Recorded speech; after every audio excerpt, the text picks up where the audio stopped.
How, in the world, do you expect to handle these kinds of volleys? If all you have ever been taught and have ever learned about volleys is how to do this,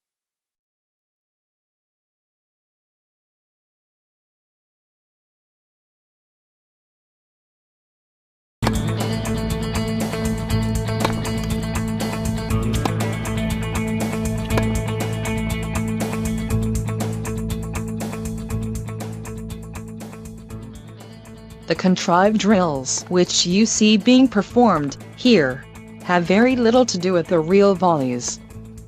Such staged productions is a sure recipe for never learning how to volley, never learning to approach the net, and never feeling comfortable or sufficiently secure once you are there.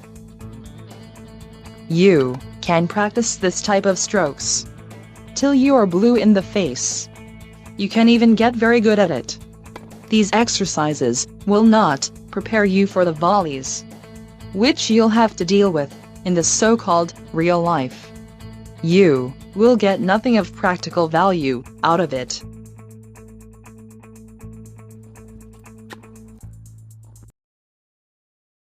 First of all, the real-life volleys will most likely have to be struck from below the net and not from above.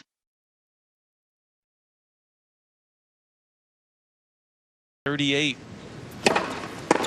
Just keeps going along. Look at this. This is like shot.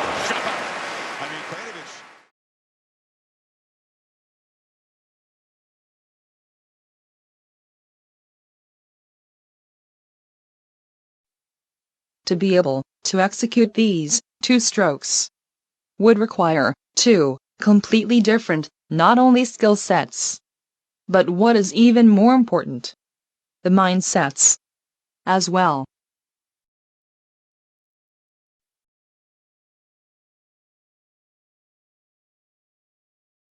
Second,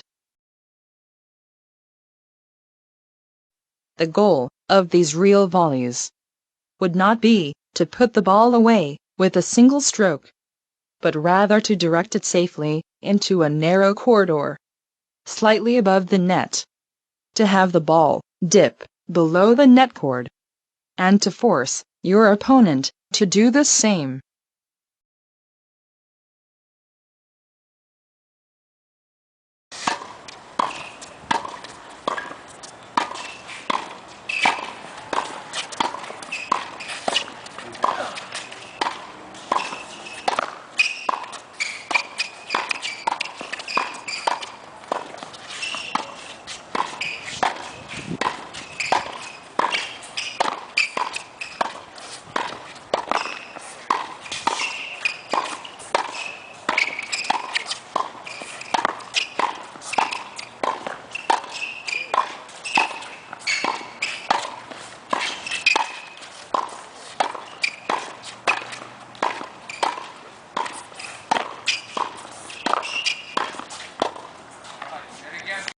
Third,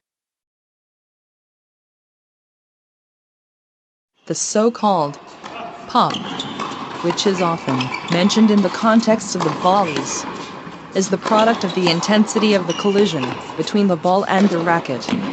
This intensity will depend mainly on the speed of the incoming ball, not the speed you move your racket with.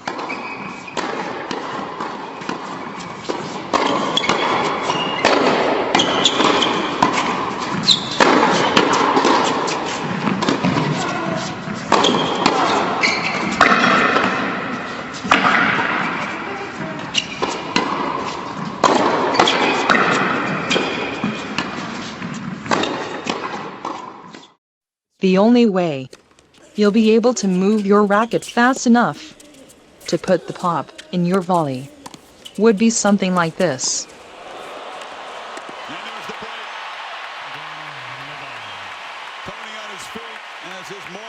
But then, technically this would be a smash.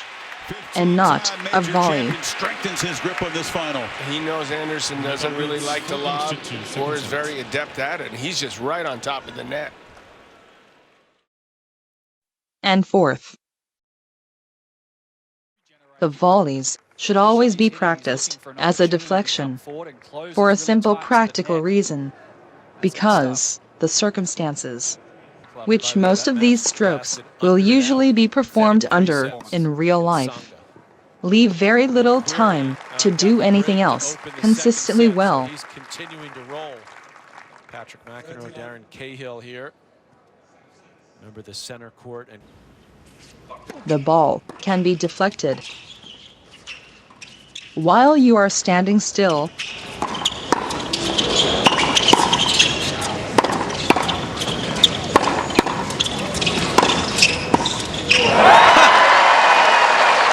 the touch, the feel. Or it can be deflected on the dead run. Obviously helping Chris. Wawrinka's got the lead, but what I like about what he's doing is he's sticking with his game plan. In either case, the deflection should simply be the default state of mind. Such conscious commitment on the part of the player, which is formulated in his head ahead of time, helps to curb the player's desire or temptation to punch or to strike the ball. Solid drop volley. Attempting to punch, Reminding you of the numbers, John. 12 for to 20. poke, You got to make him earn it. or to strike the volley will always be a risky proposition, regardless of how good you are or how much you practice. That's going to be 2 feet wide, that ball. 3 pieces of luck for Anderson in that point. He had the lucky charm in his pocket on that second serve miss hit. Just ask those who should know better. Oh, he missed it. Can you believe it? Nice job to get inside the top 200, and now he just...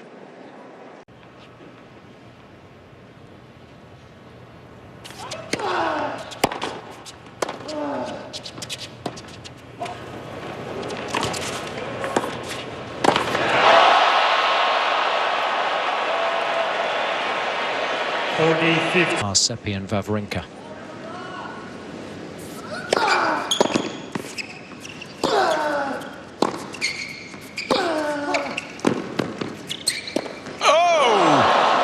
I thought that ball. He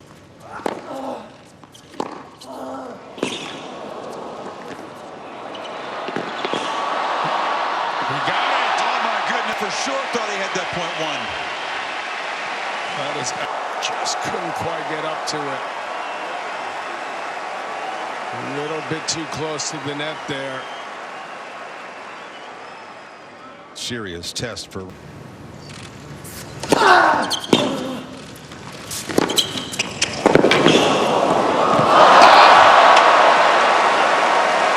went so deep in the corner to get that angled return. Nadal has struggled in the front court tonight. He hasn't volleyed as well as normal. Team with the good.